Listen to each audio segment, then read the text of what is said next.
rapid iterative development approach has been the basis for all of SpaceX's major innovative advancements, including Falcon, Dragon, and Starlink. Today, we're testing hardware and systems, and we need to know how they perform under the most extreme conditions. We'd much rather find the bugs now during testing than later on when there's more on the line. And to reiterate, while we do determine an acceptable level of technical risk on our vehicle and pad in order to learn as fast as possible, we accept no compromises when it comes to the safety of the public or our team. So, that is to say, this is only the fifth of many future flight tests of Starship before it becomes fully operational. You might remember the Starlink panels that are incorporated into Starship, and you can see them there on your screen, those rectangular panels on Starship's nose cone. Starlink brings us the epic views in space and on re-entry, and also helps deliver us the critical flight data engineers need to continue development. In addition to enabling our rapid iteration on Starship, Starlink is also enabling life-saving communication here on Earth. SpaceX is sending tens of thousands of Starlink kits in response to Hurricanes Helene and Milton and providing free service through the end of the year to support recovery efforts. The Starlink team also worked with T-Mobile to activate our direct-to-cell satellites to provide basic texting on T-Mobile and emergency alerts for all phones and carriers of those in affected areas. If a phone connects to a Starlink satellite, it will have 1 to 2 bars of signal and show T-Mobile SpaceX in the network name. SpaceX's direct-to-cell constellation has not been fully deployed, so these services are being delivered on a best effort basis. Starlink is enabling life-saving communication here on Earth and continues to help us push the limits in space. In the short term, by providing great views and real-time data on our next few flights, particularly through re-entry, which historically is a blackout period for all communications.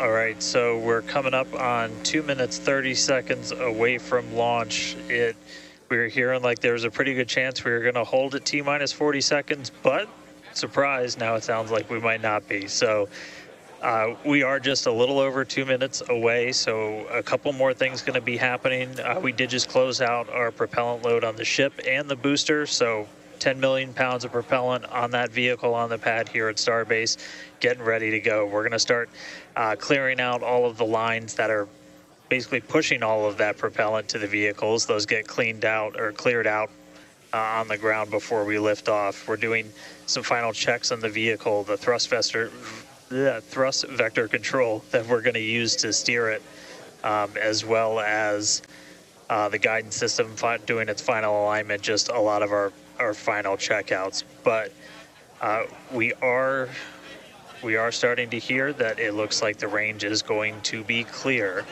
at our liftoff time of 7:25 a.m. Central, 12:25 UTC. So that puts us 1 minute, 20 seconds away from launch. Still not tracking any technical issues. That range clear is the only thing that's been potentially poking at our launch. So I'm going to start to quiet down. We'll hear our flight director for today, Tristan Pierce, give some of the final call-outs. As of right now, we are 1 minute away from liftoff.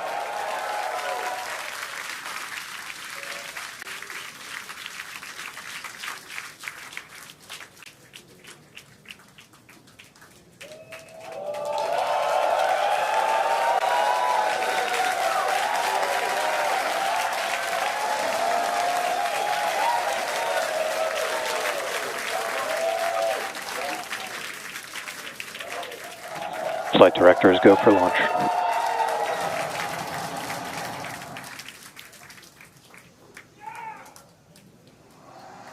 Best words you could possibly hear, 20 seconds away from liftoff.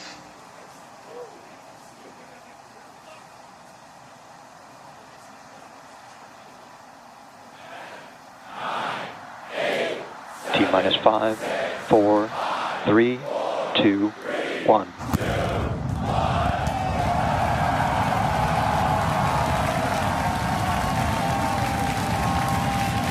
We have liftoff. Vehicles pitching downrange.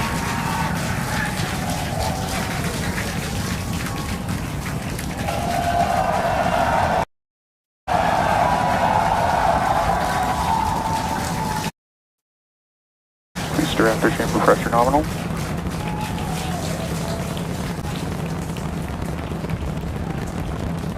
"30 seconds into the flight, the rumble's just starting to reach us here at launch control.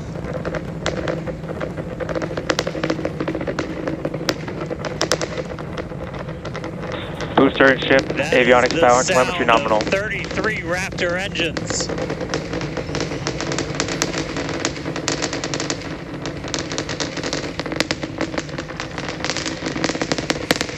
Max Q.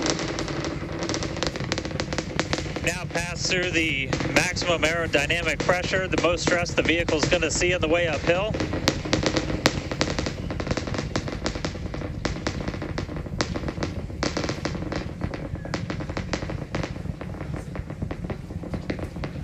All right, our next major milestone coming up, it's going to be hot staging. We're going to see the engines ignite on ship to push it away from the booster.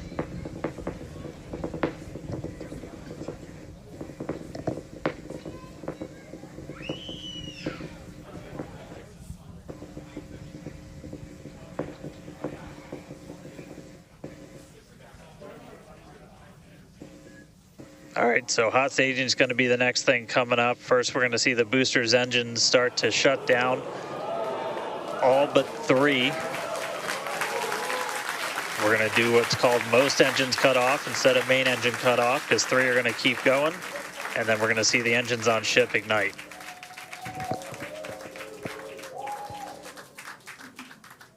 Right now, the tower team is doing their go, no go.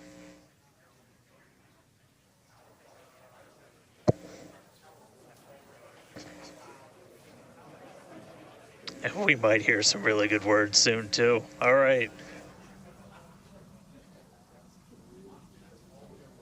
Can still see it up behind me. That is one of the most gorgeous things I've ever seen in my entire life. Coming up on hot staging next. Ship engine There's startup. most engines cut off. Stage separation. Booster Stage separate. separation, Startup. hot stage separation confirmed. Ship under its own power. I'm seeing 6 out of 6 Raptors lit. Hopefully I got a booster on the way back to me. I'm going to send it to you guys in Hawthorne. Oh man, that was absolutely incredible. I loved how the Chamber pressure is nominal. crowd here in Hawthorne all went ooh at that first view of the blue flames from the booster. As you can see there, first stage currently performing, is now making its way back to the launch site. Again, we are Ship avionics power and telemetry nominal. the booster and the tower are both performing automated checks to make sure we are go for the booster to return to the launch pad for that catch. And once those are complete, the flight director. Booster, boost back burn, shutdown. Flight directors go for booster return. And we did hear that the tower is go for catch. So that was one of the big criteria we were looking for. This view We'll here. wait to hear that the go for catch has been sent. Beautiful view here from the ship. And so exciting to hear that we got a go for booster catch. That means it's going to be a really exciting morning. Again, the booster is making its way back towards now land in order to make that catch attempt in the tower. So incredible to see these views. You can see the ship on the right-hand side of your screen. All 6 Raptor engines are under full power. Once again, the booster is making its way back to the launch site. We are going to try and catch it using the chopsticks on the launch tower, the exact same tower that it just launched from just, 5 minutes ago. Yeah, and the booster. Starship on nominal And guys, trajectory. I can confirm the command was sent for the booster to come back. That is So I'm incredible looking news. up right now. It's pretty much right overhead of us, and we can see it starting to come down. I can't wait for us to hear the sonic boom through Dan's mic. Right.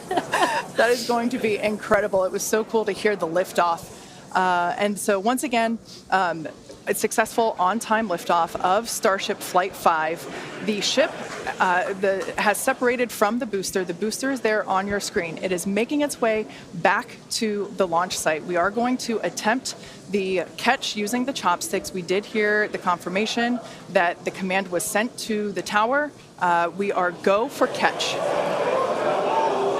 And in order to... And guys, we should just be about 30 seconds away from our landing burn. It's going to happen in 3 phases. We're going to land 13 engines, burn off all of that velocity. Oh, we can see it coming down through the plume. Booster coming in hot for booster catch. We're going to ignite 13 of those Raptor engines, and this view is incredible right now. You can see how fast this vehicle is moving on the left-hand screen. Landing burn has 13 been engines. ignited. We're now down to 3 Raptor engines. We can see those chopsticks now in the air.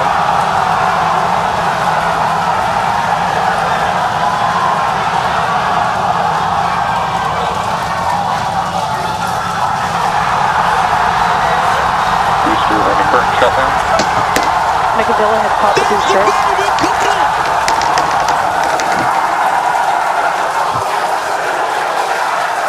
This is absolutely insane. On the first ever attempt, we have successfully caught the Super Heavy booster back at the launch tower. What an incredible view! Are you kidding me?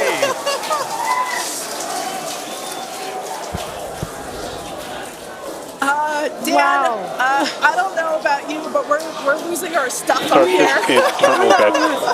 Guys, I'm sorry. Like, even in this day and age, what we just saw, that looked like magic. Oh, wow. Dan, Wow. your view must have been insane. We are still going wild over here over this. Folks, this is a day for the engineering history books.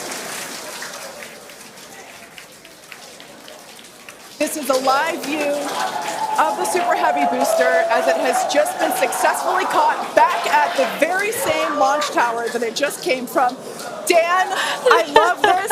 You are reflecting exactly what everybody else here in Hawthorne, except maybe a little bit more because you got to see it with your own eyes. How was that? We Shipment is got cut it. off. Well, I mean, like, I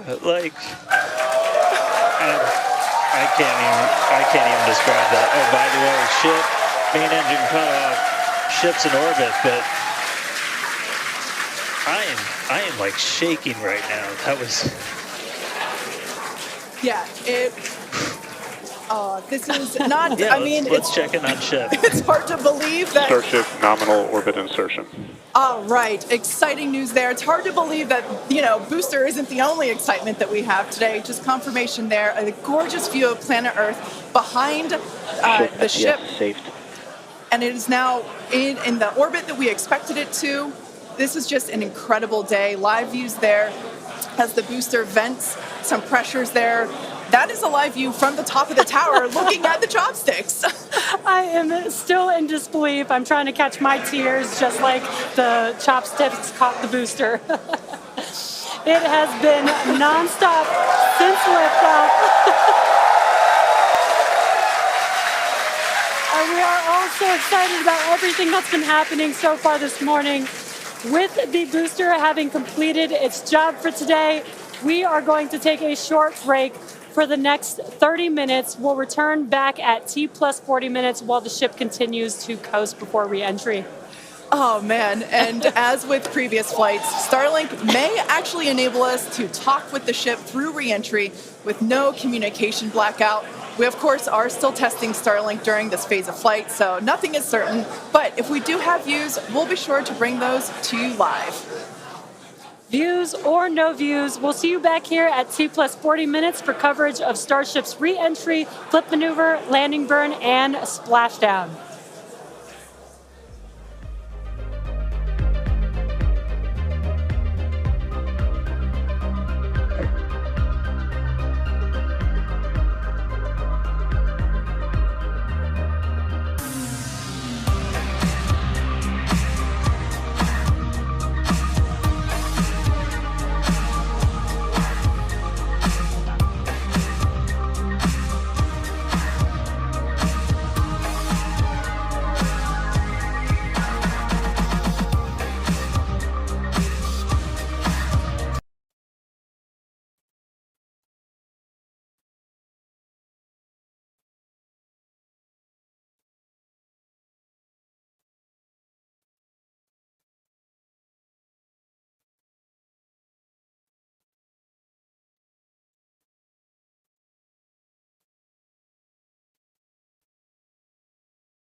Welcome back to Starship's 5th flight test. It has been an exciting day so far.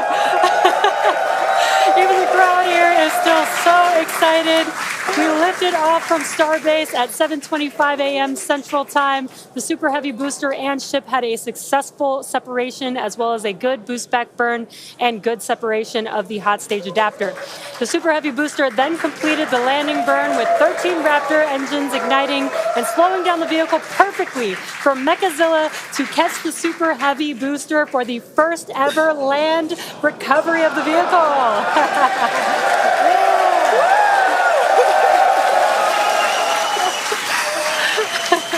Now, it is insane to think that we're not done yet.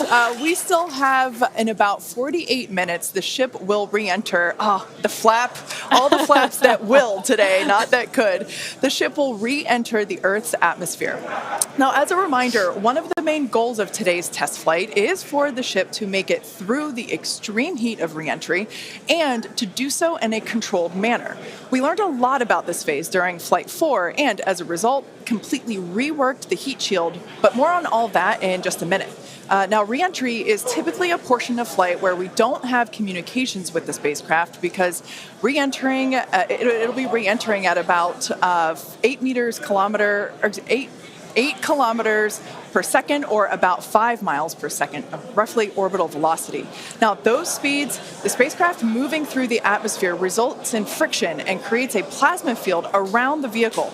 We saw this in action on Flight 4 thanks to Starlink, and wow, it was breathtaking. The blanket of plasma ends up distorting communication frequencies, so it's not uncommon to experience brief blackouts in communication, but hopefully that's not the case today. And Kate, that's where Starlink has just kind of been just the unsung hero and the MVP of this test campaign. I mean, it's able to give us data, not just awesome video, but also data in real time as we're going through reentry. I mean, this is something that throughout the history of spaceflight just hasn't been possible. And this is an environment that is so unforgiving, so hard to model, so hard to understand. And for the first time ever, we're able to literally watch as it unfolds in real time, get that data in real time. And we're able to do that with Starlink. And it's great for us because we get to see something. We get to see the greatest light show on the planet or off the planet. But what it means for this program. We're able to learn tremendous amounts about our heat shield, our angle of attack, everything that we're doing as we're coming in through the atmosphere at hypersonic speeds. And it's, you can't just thank it enough. And also special shout out, you're going to see some additional flap camera views. We've got a really amazing team of avionics, cameras, electronics, software people who made all that possible. And so hopefully they're going to give us an even better show on the way in today as we're coming in at about 5 times the speed of sound. Yeah, those flaps, Dan, that you see there, that's what's helping. Starship is in a good attitude for entry, approaching the entry interface. And some good call-outs there, preparing for re-entry for Starship. And again, that's what Dan was mentioning, those flaps on the vehicle. And if you've been watching us for the last few minutes, you could see that the flaps were rotating around and helping orient the vehicle as it prepares for the beginning of re-entry today. Yeah, exactly. Re-entry will be enabled by that heat shield that you see on the bottom half. That heat shield is made up of 18,000 hexagonal ceramic tiles, and they are designed to insulate the vehicle during atmospheric entry. At that point in time, temperatures can be as high as 26,000 degrees Fahrenheit or about 1,400 degrees Celsius. The design itself also permits for rapid reuse with no refurbishment between the flights. And fun fact that I think is just incredible in terms of scale, but the heat shield alone on the ship has a total mass of 10.5 tons, which is crazy because these things are really lightweight. They're made out of ceramic. We have a couple of them here. The one that I'm holding is used on flat surfaces as, let's see if we go that way, because as it's flat. The one that Jesse has is kind of more what you see there on the side. Yeah, exactly. And having these different shapes, the flat version and the curved version, allow us to cover a lot more of the surface area of the vehicle. Again, we need to protect every portion of it. So even those curved surfaces, and especially the hinge area, if you watch Flight 4, is really what we want to make sure that we protect. And yeah, Kate, these are very, super very lightweight. But when you put 18,000 of them together, they add up to 10.5 tons, which is incredible. Now, we did mention earlier that the heat shield has been completely reworked. Starship has entered the atmosphere, remains on a nominal entry trajectory. We can start to see that plasma now starting to build up on the side. It's not quite full plasma yet, but we are starting to see that color indicate that the heat is building up on the heat shield. Yeah, this is such a cool sight to see because you really never really have gotten to see this live before Flight 4. Yeah. And as Kate mentioned, it's getting a little more red, as you can see there on your screen. That means that heat is building up. But that's exactly what these heat shield tiles are there for, is to protect against this plasma and this really, really extreme heat that the vehicle is going to see for about the next 10 more minutes or so. Yeah, so the ship will attempt to light the 3 center Raptor engines, and those are the engines that can gimbal or maneuver or point, and they do that to help flip the ship until the engines point down so that it can land using the Raptor's thrust in the ocean. So that will happen after we get through this re-entry period. Again, now starting to see, and we also might start to see the flaps actuate a little bit here as the vehicle controls its roll during re-entry. That was one of the main learning points from Flight 3 was the roll control didn't work quite as well as we wanted it to. We learned that we needed some redundancies, so we added more roll control thrusters, and we'll see those in action as well today, as that was a Flight 3 learning that worked better on Flight 4 and still enabling that same design today. Yeah. Starship has passed through 85 kilometers altitude. Flaps now have control of the vehicle. Great call out. As Kate mentioned, the flaps are controlling the attitude of the vehicle. And I love these views because it looks so calm everything is relative, right? So relative to this camera on the ship, it looks so calm and smooth, but the vehicle is traveling extremely fast. You can see the speed on the bottom right-hand corner of your screen. Starship is designed to land on Mars where there are no runways or other humans to help out. So we also want rapid reusability. So we're doing propulsive landing instead of a more traditional means like parachutes. And so we will use the engines on this vehicle to help slow the vehicle down for a vertical landing. Yeah. Now, entry is going to basically happen in 5 phases. The first is low drag, that lasts for about 3 minutes. Next is high heating, and beginning when heating increases above the heat rate breakup limit. That lasts for about 10 minutes. We then have high dynamic pressure. Starship will continue to slow down and experience increased aerodynamic loads during that phase, and that will happen before reaching Mach 1, about a minute after. Starship is approaching the peak heating phase of entry, remains on a nominal trajectory.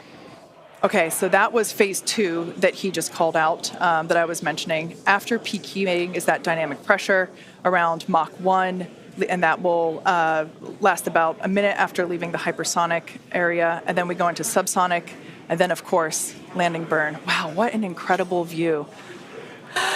The colors are so amazing, and the colors actually also tell you a little bit about the temperature that the vehicle is seeing as well. So I think that's pretty cool that we get this amazing live visual. Speaking of live visual, the flap, we have more views, more cameras on board Starship, as Dan mentioned a few minutes ago. We are hoping that all 4 flaps will stay more intact than they did last time. We did make some changes to the design in order to help enable Starship this. is now experiencing peak heating, remains on a nominal entry trajectory. Great news there that Starship is continuing along the path that we intended it to fly. You can keep track with how fast it's going and how high it is above Earth using the display that is there on the bottom right-hand side of your screen. And guys, this is where we're really going to see a lot of those improvements from Flight 4 really come into action. Is you guys kind of talked about, so it's called the static arrow. Those are kind of the poke out points on the flaps. Those get exposed to some pretty extreme heat environments, and so we added some additional, basically made it a lot more robust for the thermal protection there. And we learned not just from visuals and stuff like that. We had those missing tile tests on Flight 4 where we intentionally left some out, kept in some backup layers. They're called ablatives, which means they just gradually melt away to help dissipate the heat. And we've got an entire layer of ablative underneath the tiles on this Starship today. So even if you get a gap in a tile or a tile is broken, anything like that, we've got essentially backup options. And what we're really trying to do today is do an on-target landing. As we lost the flaps, you lose a lot of your control, and so we didn't land right on target last flight. This time we're trying to really nail the target within just tens of meters, and that'll just be a really huge step on feeling like we're closer to bringing a ship back. Obviously, there's a lot of work before we get there, but we just caught a booster. We're going to start looking real soon at when we can catch a ship. So the view on your left is as a helicopter passes by Dan, bound at Starbase. The view on your left is a camera that's positioned near the nose of the ship, looking basically down toward the flap. The view on the right is looking perpendicular to the flap. So we're looking basically bird's eye view onto the flap on the left-hand side, and then a worm's eye view from the side with that view on the right. Yeah, sorry about that, guys. Maverick just buzzed the tower. He might be coming back, so. Now, these views brought to us by Starlink, it's incredible that we have this high definition capability. In fact, that view on the left... Starship is now halfway through the peak heating phase of entry, remains on a good trajectory. So great news there, hearing that we're about halfway through the peak heating phase. Like I said earlier, this lasts roughly 10-ish minutes. And we did hear earlier that the flaps have control of the vehicle, so also good news there. It is incredible that we've basically had views the entire time. Right, yeah, thanks to Starlink. My memory did black out a little bit after booster catch, so I think we had views. But all through the coast phase, we had some beautiful views of planet Earth behind the ship as it was in its orbit. Yeah, and I also do want to point out on your right-hand screen, we've got a more encompassed view of the flap. As we watched in Flight 4, the hinge area was the area where we got a little bit of that burn through. This view, this new camera view on the ship will help us be able to visually see more of what's happening in that area. And again, we have improved our heating tiles, and so hopefully we've protected the hinge a lot better this time. Landing chill has started.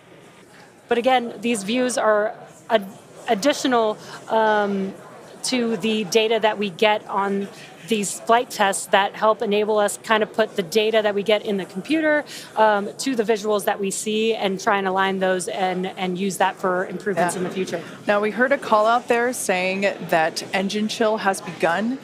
This is an indication that we are starting to flow a little bit of the super cold liquid oxygen through the hardware, through the Raptor engine, specifically the turbo pumps, to help ensure that the hardware is at the right temperature before we give a full push, a full flow of propellant at engine startup.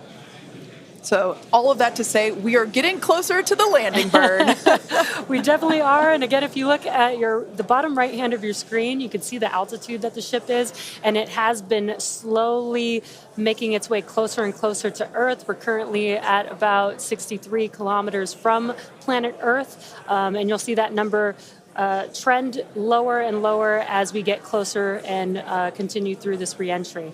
Yeah, this is going to go on for a little, actually a while longer. We have about 10 minutes or so, roughly, before we execute the landing, the ignition for the landing burn, starting with the landing flip.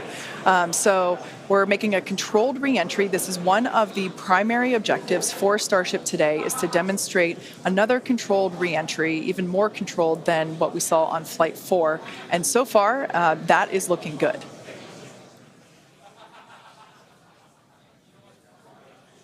And then as we start to really get lower, we're going to start seeing the atmosphere's effects start to take place, and that's when we'll be dropping our speed down closer to the speed of sound. You'll see the flaps start to maneuver. We were able to do a landing burn on Flight 4, which kind of caught all of us off guard. It was pretty incredible after seeing the flaps survive through.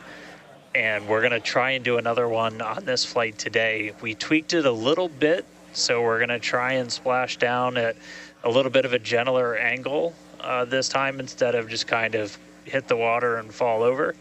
And the goal with that is try and keep the ship intact, and then if we're able to then get some additional video of it, again, that's just more data. And everything we can see, everything we can get extra, like a couple extra seconds or minutes of data coming from the ship after Starship has splashdown. passed through the peak heating phase of flight, approaching maximum entry dynamic pressure.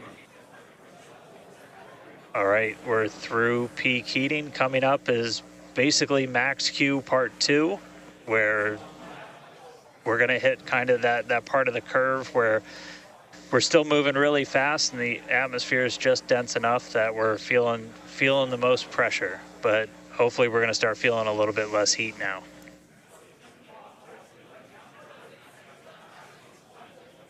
Looks like we got more views of each of the flaps on the ship as it's making its way back down to Earth.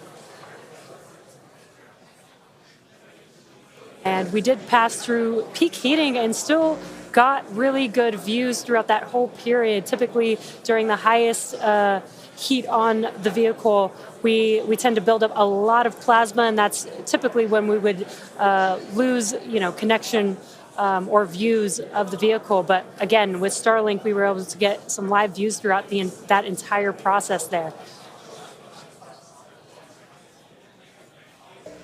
And we're coming up. We'll start hearing a couple more milestones in about 4 minutes or so when we start getting down to like the transonic, the subsonic, when we're starting to move closer to and beneath the speed of sound. And I mean, we're getting live views, we're getting live data. We've got a couple additional tests on this one today where we left off some missing tiles again to test some additional backup layers. We also have, I don't know if we can still quite see them in this view, but you may have noticed we had some kind of silvery looking tiles on Starship as well. And those were pretty much standard tiles, but they were wrapped in aluminum. And it was a pretty simplistic, straightforward one where aluminum starts to melt at roughly the same temperature where steel starts to lose its strength, not necessarily melt. And so if we see stuff melting, we know what our steel is going to be exposed to. But yeah, 59 minutes since launch, should be coming up on transonic and everything, just about 3 minutes. Now the views here, we have coverage of all 4 flaps. We can see, so for those that perhaps didn't catch a glimpse of the vehicle before liftoff, there are 2 flaps at the forward end and 2 flaps at the aft end. The larger camera view that is there on the right-hand side of your screen, that is a view of one of the aft end or the bottom end flaps. We can start to see some heat buildup and peeking through on one of the flaps there in the top left-hand corner of your screen.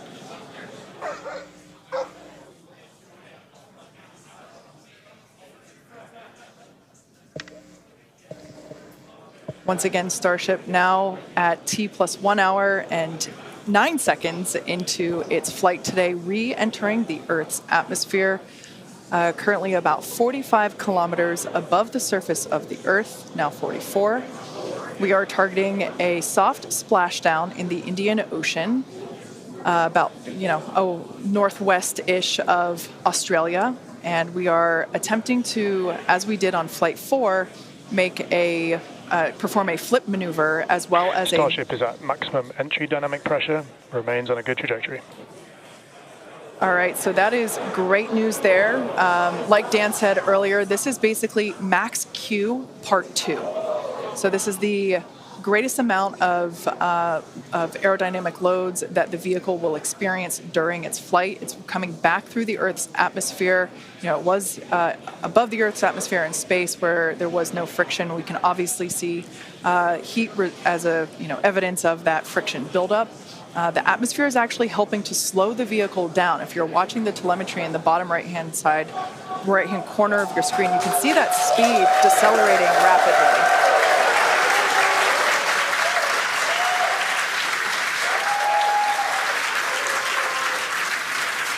Now, the 4 flaps on the ship help steer the vehicle, and one of the main objectives for the ship today is to demonstrate controlled re-entry during this phase of flight, this re-entry phase.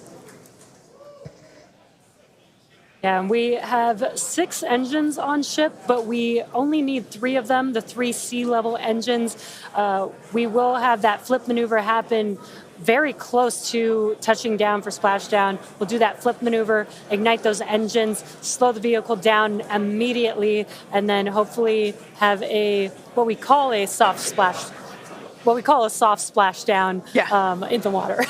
It's probably going to feel a little bit harder on the top of the surface of the water, but it'll look pretty gentle. Yeah, and like we said earlier, we hope to have some more views, even of that phase of the flight. So fingers crossed that we can we can bring those to you. We are hoping to splash down softer than we did last time on Flight 4. Right now, Starship continuing to make its descent back to planet Earth. Starship is at Mach 2, remains on a good trajectory. All right, great news there. That tells us that the vehicle is traveling twice the speed of sound. So we will then, the next call out that we'll hear is that it is, traveling about the speed of sound. And then we will hear a call out that that will be the call out that it is transonic. And then we will hear another call out saying that it is subsonic, meaning going slower than the speed of sound. Starship is transonic. There it is. So at this point in time, we say transonic because certain parts of the vehicle, like the flap that you see on your screen, might be experiencing airflow faster than the speed of sound, while other parts of the ship may be experiencing airflow. Starship is in the subsonic belly flop. All right, so now the entire vehicle is traveling slower than the speed of sound, so subsonic. The crowd here at Mission Control Hawthorne also getting excited, just like us. We're awaiting a water landing. We are going to reignite the 3 engines to perform that flip maneuver, and we're basically about a minute and a half, away from the landing flip.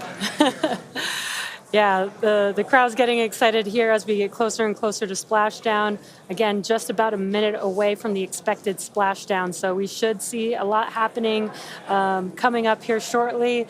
We're currently having a view of one of the flaps, and it is a little bit dark on your screen, but hopefully we'll get some good views of the ship as it makes that flip maneuver and touchdown for splashdown. Yeah, yeah, guys, we saw that speed drop like a rock. So we're doing a belly flip right now, or a belly flop right now. That's what's kind of, if you saw the high altitude campaign, that's the unique thing about how Starship comes back. So we've bled off pretty much all of the speed we're going to. We're essentially at terminal velocity. Starship is at 5 kilometers altitude, remains on target. 5 to go, coming up soon, landing burn.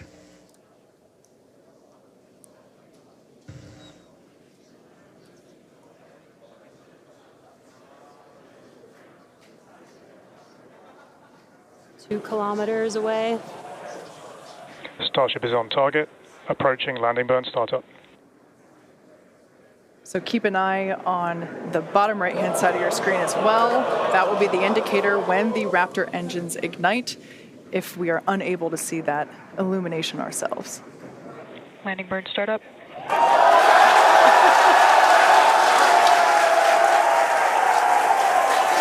a cool view of the reflection of that landing burn.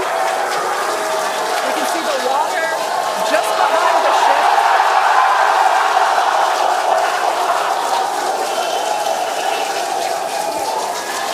Starship has landed. An incredible view. I think it is safe to say we have a ship in the water. Touchdown! That is a live view from the ocean surface.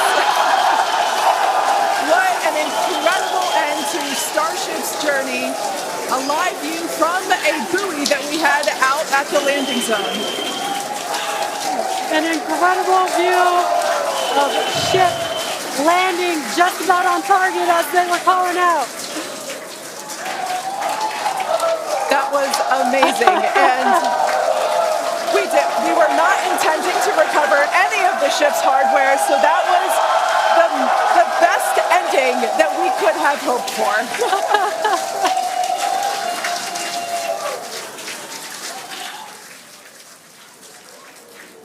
Man, I don't think we're going to be able to get a ton of extra video of the heat shield, but we hit the target. We hit the target. Yeah.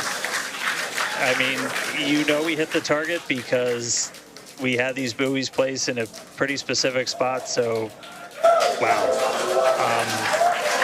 What a day. I feel like that's what I get to say. What a day. I mean, everything started off today with that launch.